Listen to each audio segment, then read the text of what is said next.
magamba mese mashinzwira Kaspa chibaya ukiza banswe all the monument of Zimbabwe bakaimba bachimba na nasi tuchibanzwa tuchibaona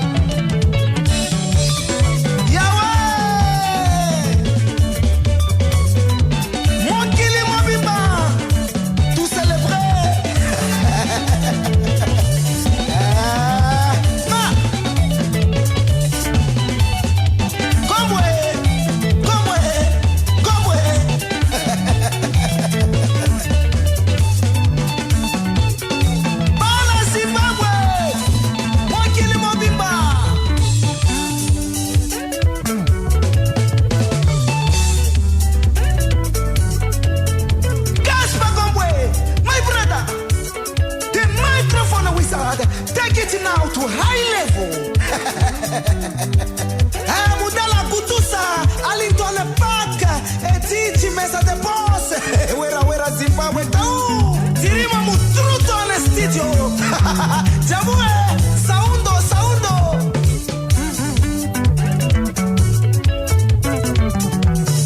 Sini yazo marza ragazzi kutara kondaita pepeka kuti nasu uno kam baba tangopinda mpati 3 takabata zinorondo yarina tidebo nditi kam right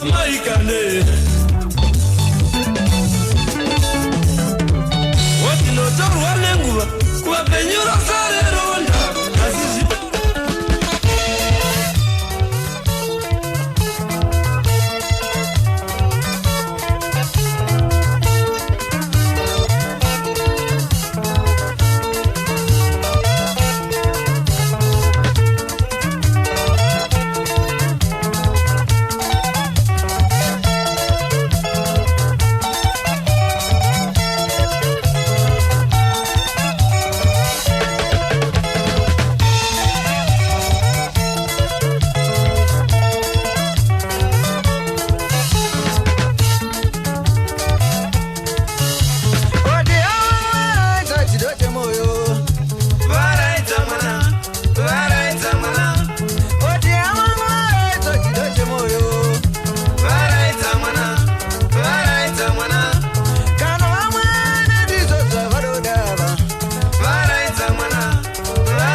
right vazhinji vakandisendera message panapa vachikachamara chaizvo nekunzwa kuti Leonard Dembo anga asina kana shamwari kana one shamwari vakachamara chaizvo kana saka basa rake raifamba sei asina shamwari asina kana wanowirirana naye basa rake raifamba sei hakuna zvakadaro zvakarambwa izvo ndizvozvo makawanza apa mama vachitaura kuti aiwa hakuna zvakadaro ngasina kana shamwari vanhu munonyepa imimi mamuri shamwari yake right isina yazvo kama nda kuita recap ndidzokorodze kuti vatasimudzira pazuva ranhasi nechirongwa chedu kanditi takabata iyoyo nhau iyoyo yekuti izo kwanzizo shamwari dzanga dzisipo pasina kana shamwari kutite recap nyaya yacho rega titangire ipapo pane nhau iyoyo zimba ndakaona panapa kwaiya hosi yachipanga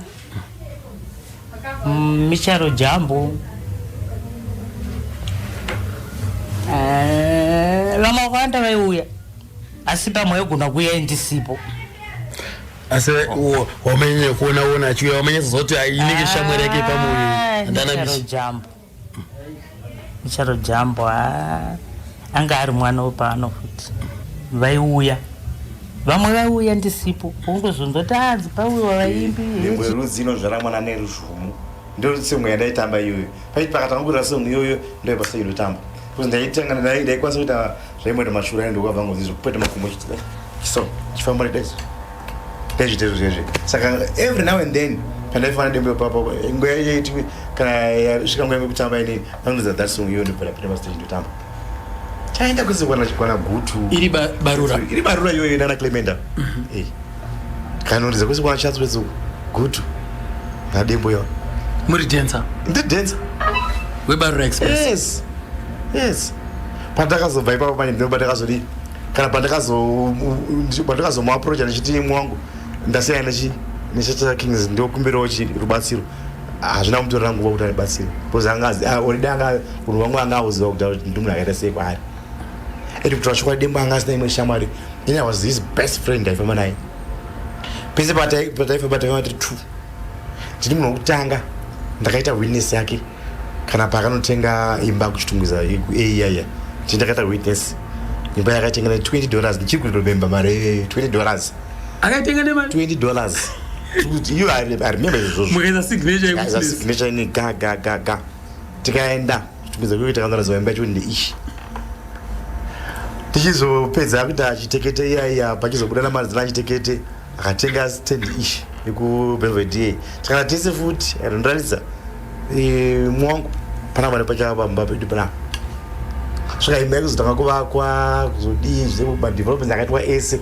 taingoitiri pamwe chete chivawa tese hapana pataimbosiyana nadembo kana pese paita marestaurants inonzi red crown and ikoko masasako tokwaitira marestaurants ikoko tainge titese achifamba nemota yake yepusha yaya 404 taifamba titese imwe zuva takaisa motikari mugaraji mutauni umu ndobva yagadzirwa vhiri saka ndobva tazoitora kuma 2 o'clock pataenda kumba Glenview achibva tichibva paGlenview 1 payapaya akunanondisiya kuGlenview 3 yakabva vhiri tasvika pateno pahall payapaya yangeni mota yerudzi Peugeot 404 sedan so ibva yabva vhiri vhiri rekuleft kwanandiriwo vaitoti wacho mumaningiriso pamapavements aya zvabuda paipai zvakanaka unoashama kuti vanhu vaya vanambogadzira mota zvakanaka saka izvo dai tari chimhanya nditingada totofa apa orit tingatigadzire mota tingaise vhiri rimwe takudzoka futi ikoko futi daunonyandura nevanhu vaya shure takaita vhiri diriyariya hanazondisiya kumba kuiko tabva tadzokera futi kutaundi garaji kuiwangagadzirwa mota iyaya takasvika takavavira vanhu vaya takavava zvikuva zviyana dembo so dembo akanga ari munhu akanga asiri easy but kwandiri akanga ari munhu ari easy taiwirirana zvakanaka dzamana pakusvika kana pakuzosvika pakusheka kwake takaitiwana ingodi saka panguva yake yekurwara maimbowana mukana kusangana naye taisangana kazhinji mashows takambosangana futi kukaroi aine show kwarufaro hotel tikatoona naye ikoko inini ndai ndakandiri kumusha nemazuva anaita mareso mazuva andi magitara iyo anataura yaye tikaona naye tikakurukura akadzoka kuno kuHarare ndakazona futi imwe show achiridza kwaMunyarari mazuva akanga asingachanzi zvakanaka manje achiridza akagara pachiyaso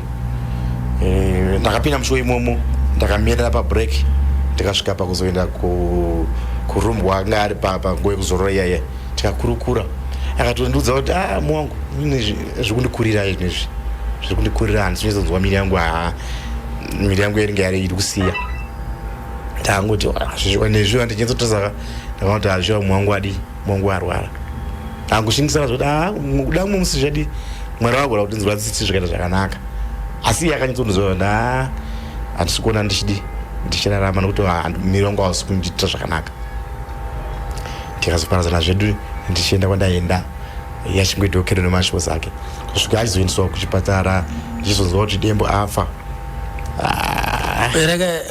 Message yakasvika sei kwamuri yakasvika through the radio because zvakanga anonzwa paradio Dembo adi ashaika muri kupipa inda andiri kupika andichaziva kuti ndandiri but ndandiri around Harare ndopandakazoti inini patakazoenda mawanzo akapo mukoma Michel Jambo right vachingonodonongodza iwoka nhoroondo yavo vachitaura ivo vega kuti inini I was his best friend ndandiri shamwari yaiwoka Leonard Dembo right Gogo Tausi zvakare nemukoma wake ainza mapiramidi zvaipindirana zvokuti namapiramidi aiti mukoma pamutupo yavo aiti mukoma zvaipindirana zvekuti mutupo aira chiko shumba shumba mapiramidi shumba futi nainzi shumba era meno ndo mataurira vaiita iyo vaipindirana zvekuti zvokupindirana zvezvi hanzi vanga vane ukama vaiwirirana chaizvo vaifambidzana namukoma makwira miti mukoma Leonard Dembo anga ari munhu wandaitamba naye kunoti yanga iri shamwari yangu takagara tese muchitungwiza ini ndichigara muunit H ivo vachigara muunit A taifambidza achimboenda kumba kwavo tichitandara tichitaura nhau dzakanaka dzeupenyu tapfugama matumira chiyedza padzikune vari kufamba kunze kusati kuyedza fanka python vanodondimedza asi National FM yavaudza makadi Team National FM dini Q Shine makateerera nhepfenyuro inoteererwa nedzimwe nhepfenyuro ZBC National FM tisu tine chimuti mavanzwa kapo mukoma Nicholas Zakaria anzi taenda kumba kwavo tichitini anga ari shamwari yangu mazvinziro omega vachitaura vega mukoma Nicholas Zakaria right regai tichidzoka panapa kubva kuna mama chokwadi chiripo ndechekuti baba vaive vanga vasina shamwari munhu waisvika pamba wandaitoti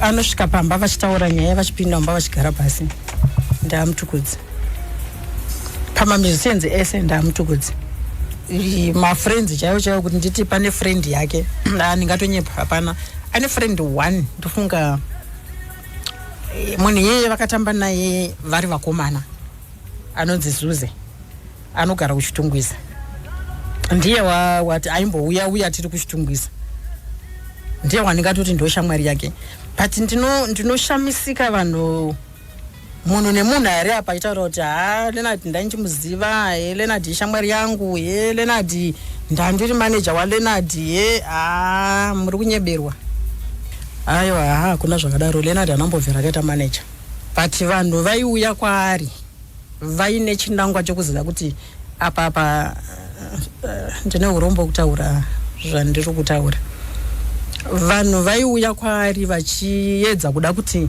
ndoda kukubatsira ndakadai ndoda kukudai vaine chinangwa chokutsvaga mari zvezvo kuti munhu aitoona kuti apa ndikaita izvizvi handinobenefita chete vamwe vaitouya kutaura kuti ndoda kuisira mari yako musefi ndoda kuzodai akati alright ndani makore mangani ndichiita zvemusic ndandisingachengeterwi mari nemunhu ndochengeta mari yangu ndega hakuna mari inondosikaiswa muwardrobe momwe munhu indiri ndabva kubasa saka izvozvo zvokuti vanhu vazhinji vanokanganisa vanhu nenyaya yekuzviti ndandiri padhuze naye munhu achinyepa mazvinzirawo mega po amano vaterere zvarambwa izvozvo nzaiwa kwakusina munhu manager kwaangasina kana shamwari ndevamutukudzi asi manzwa Nicholas Zakaria achiti ndaitoenda kumba kwacho manzwa misiwo jambo achiti ndaitoendawo kumba kwacho tikanzwa Google House zvikanzi vaiuya panapa ana jambo vese nana hosi achipanga vaiuya pamba pangu panapa right inotambika zvinowanika izvozvo mukurarama right musakanganwa kuti tine dance competition yedu panapa handiti ka zvikandwa dance competition ndichakukwapaidzira ikambo ikako nenguva dza 11:45 ndokurera ikambo ikako nenguva dza 11:45 saka iwe unongorekodha chete pa 30 seconds video rako bva waritumira kaanditi ka ubva waritumira iwewe ka ukatumira video rako iwewe kune vese ka vari kujoina kuti link mosenda video renyu ipapo zvobva zvanyatsokuratidza kuti aiwa ka uri kunyatsokurova mutambo zvakaita sei anditi ka dance competition iyo muchawana kamubayiro vasati vaona linki kuti munge muchikwanisa kupinda ipapo aiwa ka ingonyora chete kuti link otumira pa 0712 393852 0712393852 kana kuti 0713 938 handitika right rekati pfuure mberi ka nacho chirongwa chedu ka National FM gamba remhanzi takabata nhasi noka Leonard Dembo right timbonzwa kubva kuna Mijintu Innocent Mijintu kuti anoti kudiyo naiyewo panauya ndarama kwira miti aidono kuti pane nhau yekuti ngatichi vakazove vaita sort of manager but patime inini andakazovazivira hangu kwakumberi uko vazouya teinhau kuti pese pavaiuya kana kumashows pavaiuya munhu aifarirawo kuti anokwanisa kungokwira pastage otengera munhu wese kana madrinks kubva kugedhi kusvika chii but ndobva vazongoitawo zviya zvokuita kunge ushamwari naivo Mukomadembo saka kubva ipapo ndo maziviro andaizongovaita but kazhinji kacho tainhingirika zvimwe zvese zvavanga vakurongawo pamwe naivo Mukomadembo ndo vanotoziva vari vaviri pakuasista unoziva Mukomaomari I think nhau yacho kungoti unonzi inini hangu panhau dzimwe ndesingade kuzombokomenta asi panhau yekuti pavakaasista unoziva kuti vakaasista for sure patakaridza panhingiri nenhau yekiti andimunzvisa vaasista nenhau yekiti ndo pakuzoramba vachibatsira nenhau yekiti nokuti kiti kwakusina ani mazuwani but pakuzoti kiti nokuti ndivo vaitaura nani nemurungu naye ani mazuwani saka saka kuti uzive kuti tita vaitaurirana kana kuti vakuti takuzoningirika takuzomaneja bhendi so ayo yatisingatombozive asi taingovaona zvandikutaura izvi kuti vaiuya ti vongotengera manhingiri mabhendi asi tandoziva kuti vakazonge vaita kunge kakumaneja taiko kuti nyimba yekubhelvet yavo yaya ndo vaimira kuti ivakwe iite sei zvese izvozvo ndotoziva asi kubhendi uko handingati kuti pane rimwe gore ravakati garai apa ndakukutambisirai mari kana mari taingoita tega zvatatakawirana nani naivo Mukomadembo kana iri percentage yaingomirirwa nemukomana anga aripo jeti nesu vakomana toweka saizvozvo woenda wodii asi ava vaizongouya kumashoziwo kana vachibva vese naMukomadembo bva vese Innocent Mijintu vari sani vaizouya vachibva vari sani komana imi zvinonzi hanzi masera semukoma wamari ndinoona sekuti vamwe vanenge vakatamba namukoma Dembo maybe vasati vana mai Morgan kuzoti kushanyawo pamba musiri shamwari. Uyezve kana munhu aita zvakanaka munhu anogona kungodawo kunzi ndaitamba naye sezvinewo muridzi wenyaya anenge asisipo. Ndonzi Blessing Machona ndiri kumaunda beni aiwa ka Blessing nyatsokunzwisisa mushemu chapa kwavakaroja chako chakataurwa kunzi ningi naningi vauya panopamba kobva kwazoya vanhu vacho vamwe vacho vaikunzi ava ndaitamba naye ava ndaitamba naye ava ndaitamba naye vese vakagadzire nyaya here ivavo. Vanhu ava ndakataura navo panguva dzakasiyana siyana ndina kunotaura navo zuva rimwe chete kuti vachiudzana asi ndakataura navo mazuva akasiyana siyana. Ameno munoti kudiko muonero wenyu mimi mukoma wangu aiwaka ndinopa kutenda ka zvikuru sinewo mukoma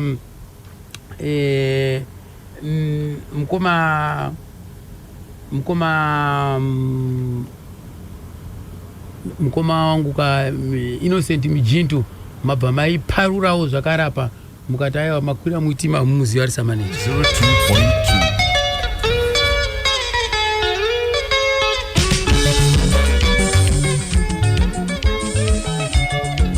Chinyemu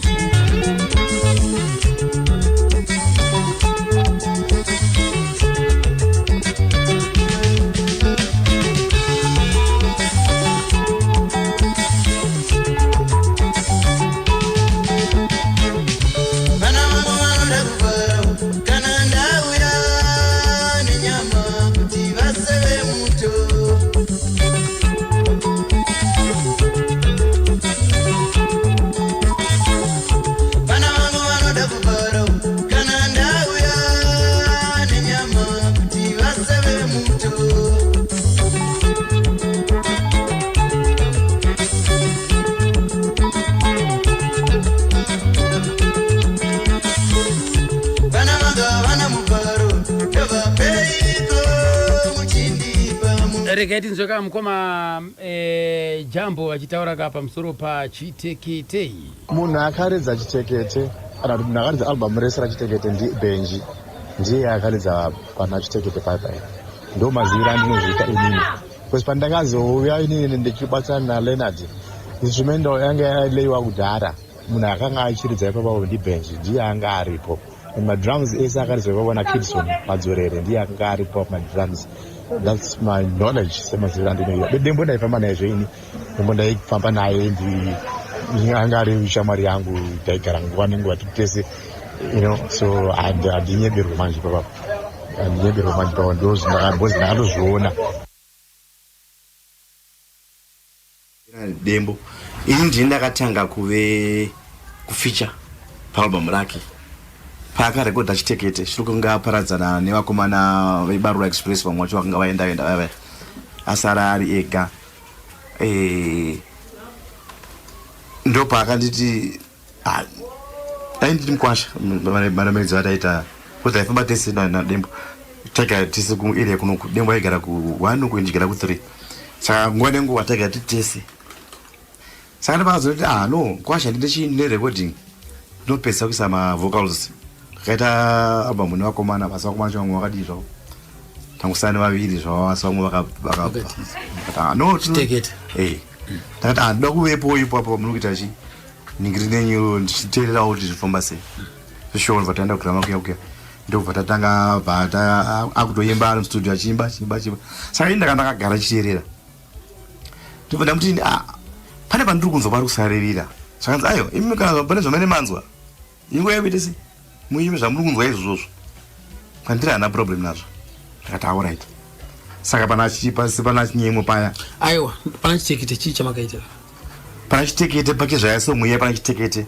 handina izwi ndakaisa ipapo asi mamwe matracks aripo mamwe 3 aya handi chitekete nemasongs 4 mamwe masongs 3 esi aya pane voice rangu ipapo right sepapi yekutanga pane yandinoti yaiti izvo vana vangu vanoda kufara kana ndauya nenyama kuti vaseve muto ini ndora moyo saka aingosiya pakadaro ndobva kuti pari kusara pagepi kapo ndakati no apa padoa kuti padairwe apo pakuti ini ndora moyo ndoti usaore moyo nekuti aitoti ndakuora moyo ini ndakati aiwaka hauore moyo ndopandakazoti usaore moyo ndibva ndati kokupesisa kwekuchita kati shinga mwoyo chizukuru changu ndiri sekuru wako ndichakupa chete.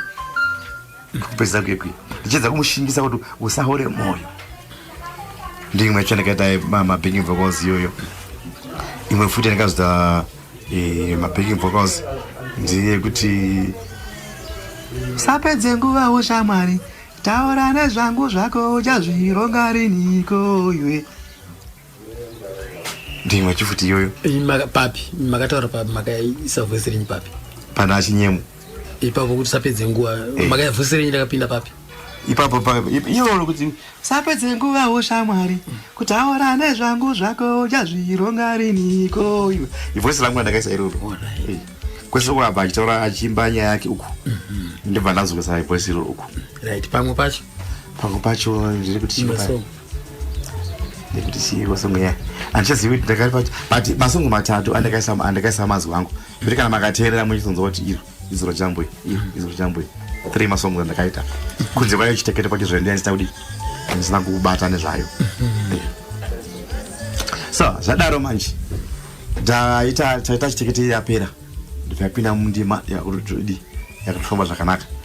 So pandaizorekodha waini manje ndakada zvotomudedza kati tizvara ndototi muidese muise mazwi apa pane semu yangu iyi kazi hapana vamboipa ndibva angoisawo mazwi zvaakafunga hana muzoita zvakaitayo akangoimba zvaakafungira kuti ndozvinofitana nezviri pasonge ndobva aita saizvozvo.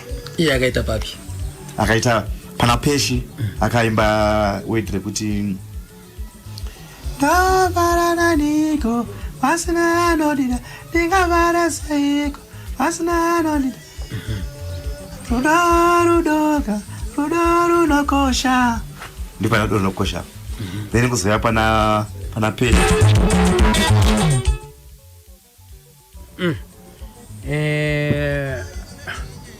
mapanzo akapo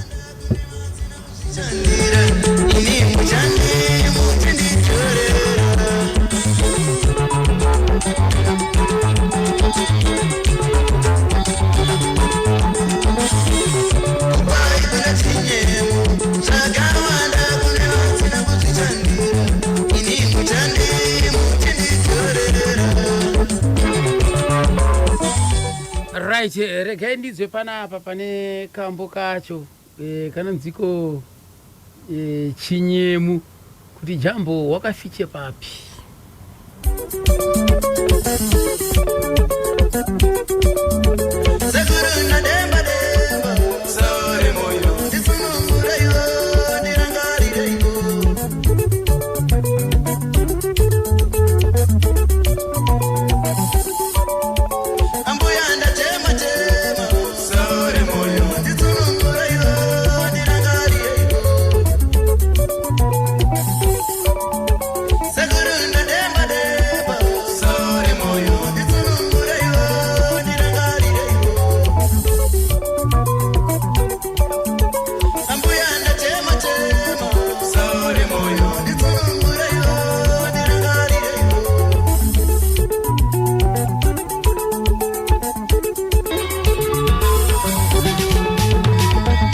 Mapanzo akaparukiriwa na jambo hapo. Moyo chizukuru changu ndichakupa chete.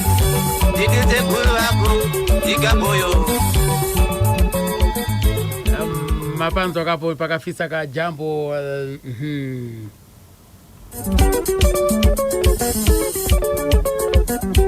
apana chinyemu ipapo. Regaiti nzo pamwe zvakareka pakafichawo jambo pana tamba yako nditambe yangu.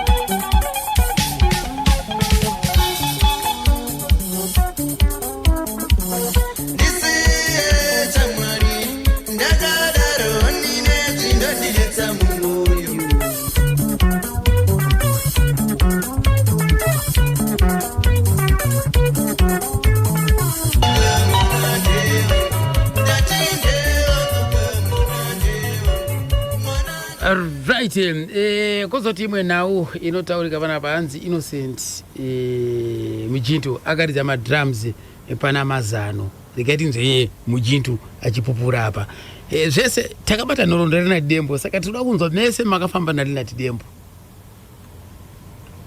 Mazano aita mazano ine 2 versions futi ine kutanga kuzouya futi taita re-record mazano wese noti ndakatozoridza drum futi ipapo pana mazano aridza drum pana mazano nemaridhim ridza drum nemaridhim dzanga dzine masabu here kwando pasina masabu aiwa kudhara masabu papasina noti nini kokuti uzoridza drum chichaiti kuti uzoridza drum zvakaitika ndezvokuti uyu kid angarwara zvakaitika akarwara pakuendwa kurecording saka recording yaida kutoti itoitwa yaifanira kukanzera ndo vanzi alright nini noti kumashows kwataita ndaingonotambira hangu nichingotamba noti kuti ndandingori drama handimanzwa kuti tairidza magaba chiche saka zvazvingoti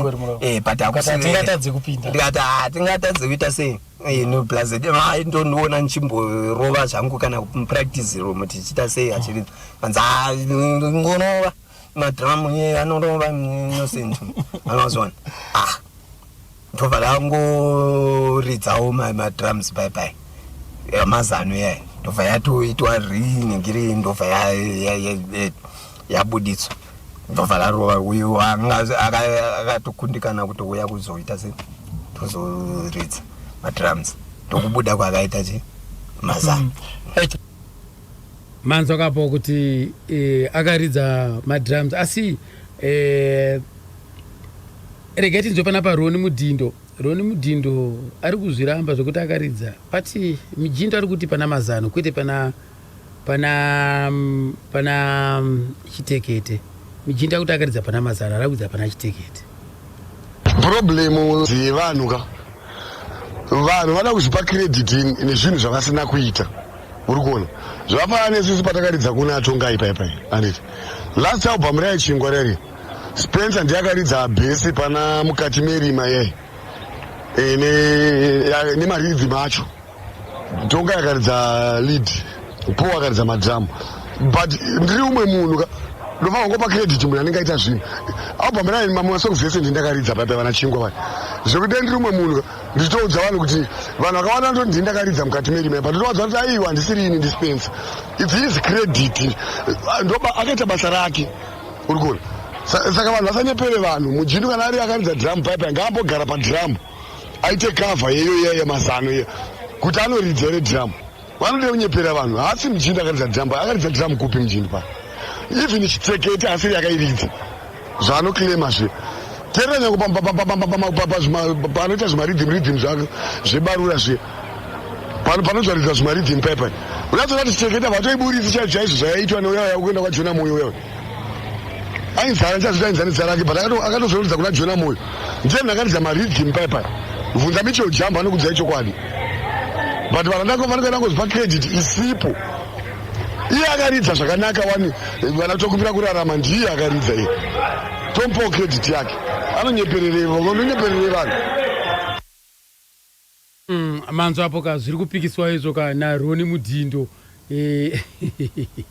Roni makamboonawo Dembo here wambosangana una Dembo here ndobva tasvika paipai paiti center paikuseni zvakana Dembo achitobva anogeza akapfeka chiheti chemurara so achitobva anogeza ndobva atagara paipai ndobva zvanzi zvidzai ndara pana vafanha vada kuona saka zvidzai aitobuda paitaura aitobuda ana Mujinto vachibuda muhoso vachienda kumota yanga iri pasi uri kuona ndobva auya paidemo ndobva atoti hamuri seisei Tonga ndobva ati ndara chidhi ndoridzawo magitare ndikudzidzira mazuva aiva Tonga aitokiyakiya kudzidzira ridhim ndobva audza Dembo kuti handaida kuzoimba chichi asi ndine masongs andida kukupai Dembo ndobva ati hamina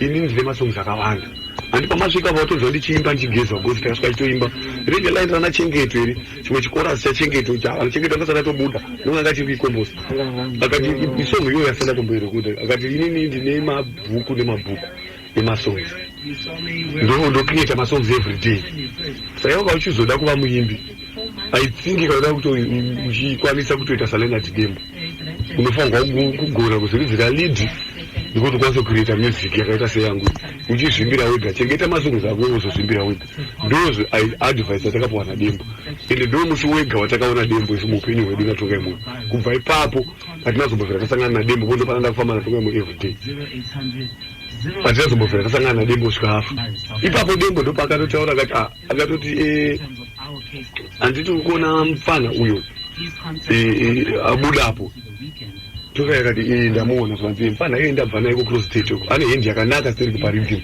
zvekuti anokwanisa kuridza musambo wangu ndikamudzidzisa zvakanaka saka toenda naye kuHarare because avakomana vekuHarare ava varitsikira magitari vanonesa gona magitari avanonetsa ndo language yakatotaura ipapo zizi ichitoira muredhiyo time yacho iyo then vaenda namujindu pai ndo pakazobuda vana tokumbira kurarama ndo pandakazonzwa kuti zimudzidzi ndiari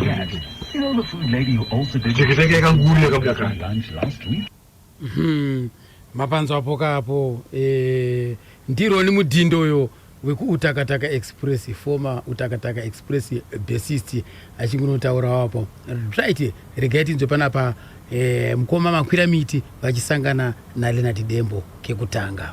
Then one day now it comes with Leonard ndaenda kunomuona achiridza pa 7 miles usika kwekuza zaizo kujoina kazve muno he was playing those guitars tsakabva dumuka waya ma amplifiers kusenza. Then I went kumba ndokunoya nekit ndokumuti connector manheru that was my past 10 maona kuti apa vanhu varimo andozana manje uneza zvinorwadza so iwewe soka ifie but heart nemiwo mauya ndauya futhi hapana kubuda andozana. So I went kumba kwangu ndandotora kit ndaload pick up track ngati mfana senzesa zvinhu mndara munozanga you don't have to know inguridza. Then he played my guitars ikavaridza kaigona kamfana kai ende zviye zvanga zviri zvokugona zvake iye inoziva zvokupiwa kunzi ndo basa ratiri kukupa naMwari nemudzimu. That was Leonard Dembo. Because munhu akanga akakura mufamily imwe iyai. Then he operated man nekuseni inadi inokuti tinogara kusame area airoja pa1 room paseri peclinic vamwe vafana vake vairara mukombi yaifamba nayo Glenview area yange ya Glenview 1 paclinic inenge iri Glenview 1 achigara mu1 room naadzimai akatoroora but vaning'ina vake nevamwe vakomana vairara mukombi vansombozviziva. So akauya nekiti kusenga zvakanzi amdananda kuti kiti iyai ndikudzori ndikati hauna show here dzimwe dzauinadzo zvakanzi ndinadzo mudara manje munozondipa mari ndozochajwa mari ndikati no ndii ndakauya kuzokupa just operate. Akabva aenda kubhindura rafingora mutora shanga mvurwi Trojan mine nekiti yanga aisengesa kiti yanga abva adzoka akabva auya kumba zvakanzi mudara ndachikumbira kuti mundimanage. That's how we started with Dembo. Up to day, I still Dembo. I'm still involved in the family of Dembo. Chinondorwadza manje pano vano magitare avatarise future 1 avatarise munhu akavabatsira 2 izvozvo zviri kure. See vakakuti tipromote iwewe they think iwewe you are just pulling out money giving them you don't benefit. Ndio problem yaunona mamisiye nemuno they cannot go up. Ati kuna Leonard what I need kuda ndi kumanage 1 chisiya mbanje aiputa right aitakaputa I can forget kuti ndicharizere mangwana right aiputa sikanza doro aimboti apo zvake nepapo but izvo zvangasingamudzakise maningi asifodya right. And I said Leonard I know kuti iwe ukapedza kuridza unoda kurara muhoro. I want you to stop that. And unoboka hotela uite sei urare not muhoro. Saka mudara mari dzacho chichi ndikati and I'm not saying kuti kana urara kuhotela usazokecha. I told him like that. Saka mudara mari azviiteka ndikati okay fine. Then we carried on. We carried on nicely. Do you know kuti ndaiti ndikapedza basa kana vakanzi vari kuridza kuChinoi I could drive there usiku kubindura I could drive there. If you ask anyone angaridza na Dembo anokutaura izvo. Saka mimi pamakuti vafanira kukecha yakati azviti zvairevei. Ndikati tasiya mai moke kumbazwa mudhara avazvizivika. So one day now ndaidza kuti noi mota yakabvaita problem along the road ndikabva ndadzoka andozona ndopanikaona ane gero manje Leonard mvana zvinhu zvinokuuraya if you carry on like that alright ndara nchaita akavhare but you know I cannot stop a man right then we carried one arenda ndichiridza naye achenda kwese ndamutera I could assign him kuti Leonard ndoda kubve pana chifu mudharai ndo uneza vanhu vese vanofa vemagitari vese vanofa pachifu ndo panotangira chifambi chemuno muZimbabwe kuchivanhu vemagitari ende vanhu vemagitari pagrowth point yega yega pane vasikana 3 kana kuti 4 vakanaka ndo chimwe chinovauraya ichocho because anonosvika ipapo ndo panouya John Chibadura ndo panouya Ketai ndo panouya Kasongo ndo panouya ani no vese they meet one woman because ndiye anenge akanaka ndo imwe problem yavo iyo. So inini I was trying to stop Leonard mune zvinhu izvozvo ndosaka ndaimuteerera pamwe taipedzisa tarara tese muhotera 1 ndichimuteera tipedzisa tarara tese muhotera 1 then tikabva taoperata naReynard zvikanzi amudhara handina imba handina chi you know mhuri mangu inini ndakakura ndakamborerwa nana atete ndikagara kuBulawayo ndikazobvako ndakusenza achifundiswa gitari naCosmas Nyati akagouya akabva azonosenza pakokora. Cosmas angasangana naye kuBulawayo akabva azoya muno iye Cosmas ambenga ne group rimwe raimbodza I don't know kuBulawayo ikoko then auya kunoko yanga iri Spiders vakabva mboridza nekagroup kakainzi Spiders something ndopa vakazochi. That's where he started telling me Spiders ne 5 notes chakatanga chi I think 5 notes because Spiders in 5 notes nekati step taura but Spiders ndakamboinzwa yeah which means ndo yakanga iri pachi pamusoro bichani akabva opara saka pakokora baisenza airova kubasa usiku kana kuti akanoridza nhasi mangwana orova kubasa then ndo pakazodzingwa basa manje akabva ati basa anchada abareke. So then we operated na Leonard achintaura all my stories emva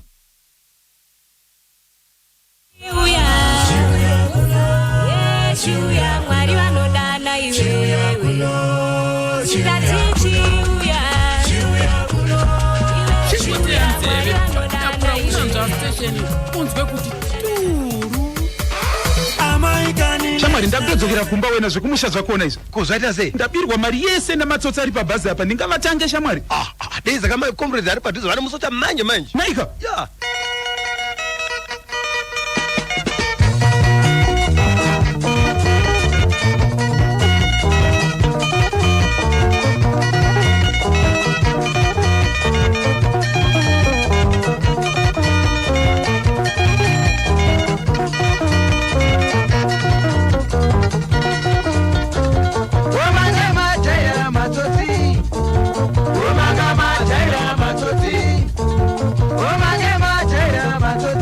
ya chainzi the 5 notes iyo ikanga Leonard Dembo the 5 notes akamba kana dziko matsotsi sokurota akatanga ne the 5 akatanga ne the Spiders achibva uya ku the 5 notes achibva azoya ku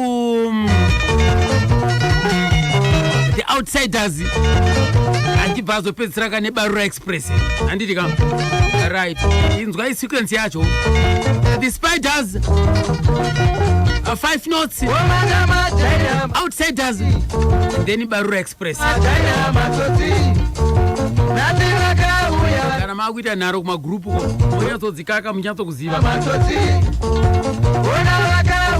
ndakabvunza vamakwira miti ndikati nini vamakwira miti basa ramanager kana muchiti mimi imimi munhu auya akukumbira kuti nimida kuti mundimaneje basa ramanager nderei ndikati nzwe Mr. Quillers vachitaura pa we're paying the chief right that's very good you know I have to take care life yemunhu wandiri kumanager vana vake position yeupenyu hwake ndofanira ndiona kuti you need a car you need this kumusha akagadzirisa here ndo zviriko kana uchimanager band 2 munhu anonesa maposters aisa in time here unovapa program here kuti ndati mubve pano munoita chifu Mupandawana Gutu Bikita Zaka Njerera Chiredze White Bridge ndindo founding nichivataura zvinhu izvozvo maposter apo here right comes to the stage ndindo founding zoti inform yavo yakaita sei.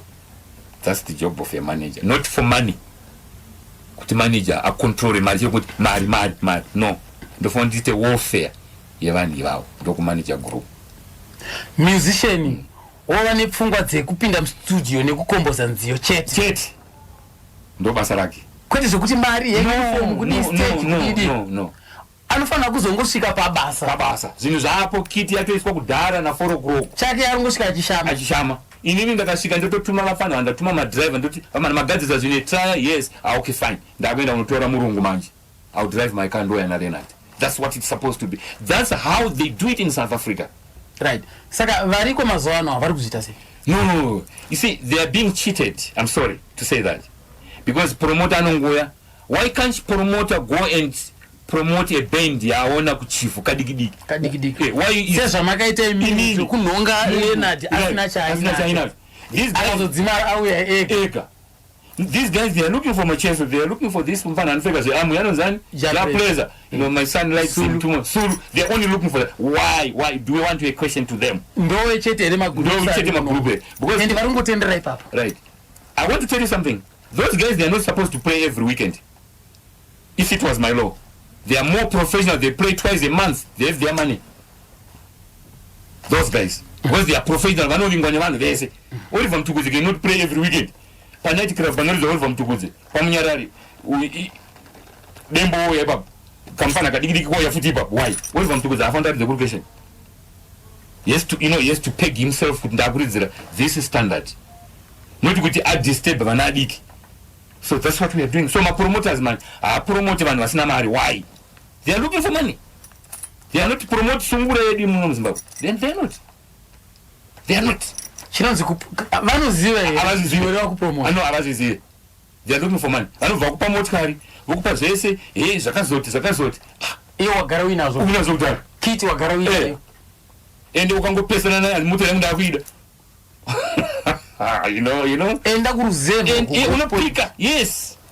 Inini I promoted Dembo. Asati akuziva kuti ndinofanira ndipfeke uniform, ndinofanira ndiite sei kiti, inofanira ndiri magitare rega rite amplify. Taisenza amplify kwamusati kwane mamixer. And I took him from the mud. Kusvika asvike pokuread view. He is the first musician kwakaimba yakadaro muno muZimbabwe. And I still have those invoices dzavakaimba iyoyo. Saka, and then makuda kuzviita zvomuchida kupromota musician zvakare amuende kune vane master munotanga mudiki. And I can do it yesterday. Monitor achikura. Appreciate kuti mudhara munoziva kuti pamukanitora paiti. Unoziva renda yatozikati kamudhara akazokakangwarisa kamudhara ika. Used to say that short. Amudhara akangwara. Ndaro zvese zvimwe zvakundirambidza una ndakwira ndege. Taikwira ndege apana senda kubulawayo. Tisina hembe dzekuchinja. When we go there, we buy new ones to change it. We used to do that. And then kwenye kwa kusiri kungonakidzwa chete zvebasa. I share my ideas. Because inini ndakaita meet Lucky Dube, Peter Tennant, South Africa. We went there. Kungonovhakacha. I said atibhadhari ndege tiende South Africa. Takaita 4 or 5 days. Tiriko tichimita musician iwayo through Deadwood. Because ndiyakanga tisadza vanhu ivavo. Tinyasona kuti vanhu ava ndokuoperata kwaona, makiti avo ndokuoperata kwaona. Which promoter ari muno mukaona? Yes, young man. Right, uda mari Macheso 5,000. Right. Yes, 5,000. Mari yandaita ndeyangu. And unotsvaga mwana mudiki umupromota kuti akuru, not promote Macheso. Because Macheso they are going to South Africa could not play every week. Because South Africa vane magroups kuti mabhenda akati. If you come to my office which tunoda Macheso anoda 10,000 kuti anokuridzira ku night club. You pay. No, handina mari. Right. Chitora uyo 5,000. That's how they do it in South Africa. That's why mamisini ku South Africa vese vane mari through that. Zvinove muno manje avazizive. Mapromoters acho avazizive. Chikoro chaicho. Ndizapane chimwe chikoro chekufunda kuti uite form 4. Uzoona chikoro chimwe chaunoudzwa kuti unofanira kuti ungochita zvakati in life kuti ungochisucceed. We don't have that people now in Magitare. For an example, if you see Oliver Mtukudzi akaridza magitare tichiri kuenda kuchikoro isisi vanhu, he could not succeed. Aingogara paifiridzbaka. He only succeeded pauya I manage Ivoni Chaka Chaka, anga road manager wa Ivoni Chaka Chaka South Africa. He approached us Tina Leonard Dembo. Ananzi Debbie, dakuku manager. We said no, we can manage ourselves. That's what the answer I gave her. Ndo pagenda kuna Oliver Mtukudzi. then akavhara Mutukudzi ndo paakatanga kuziva kuti kune motikari yakanaka yekudriver, kune imba paakavaka imba yekumadziva yeuswa iri paside, akavaka kuNorton. Part of that studio akaitengeserwa naDebbie. Then from there they work together nice. Ndiye akaita kuti anodvertise ana UNN, ana United Nation. Ndiye akachinjisa beat ya Oliver Mtukudzi.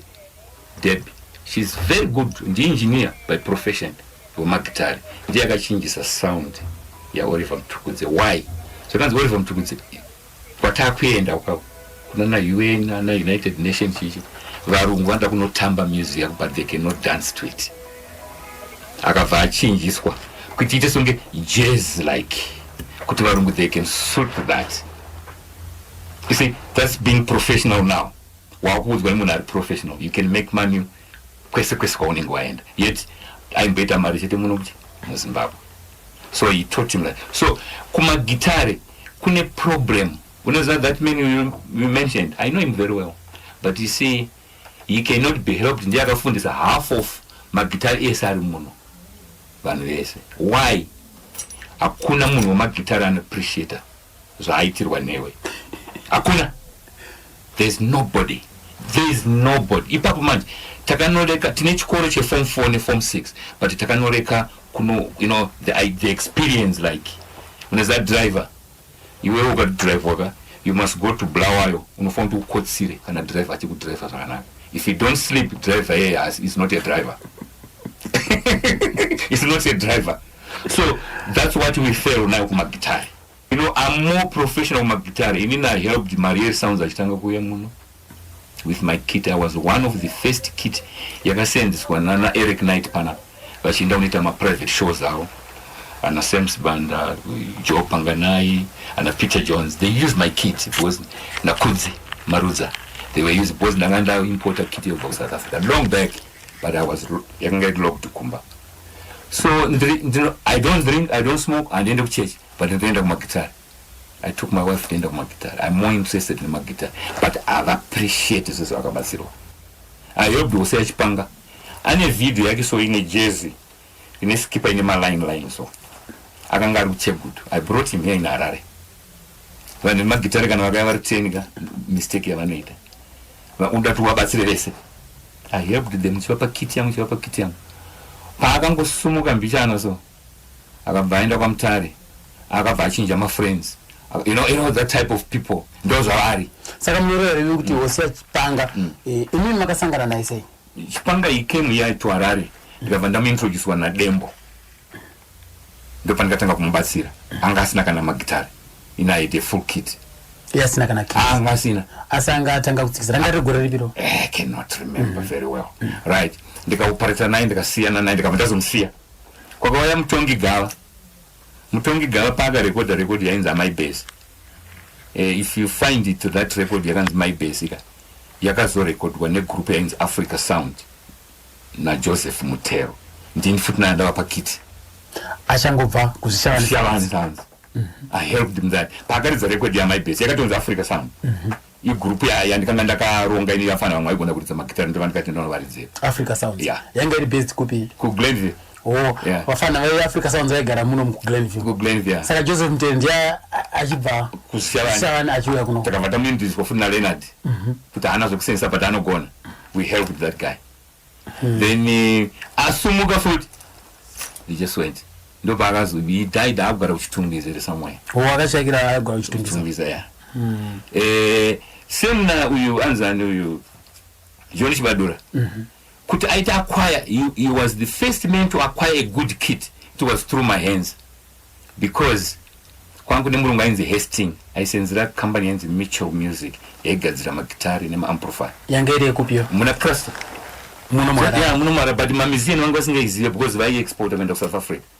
I introduced him, ndikaenda naye akanotenga the whole kit. He had the best kit. He is one of the musicians akaita the best kit.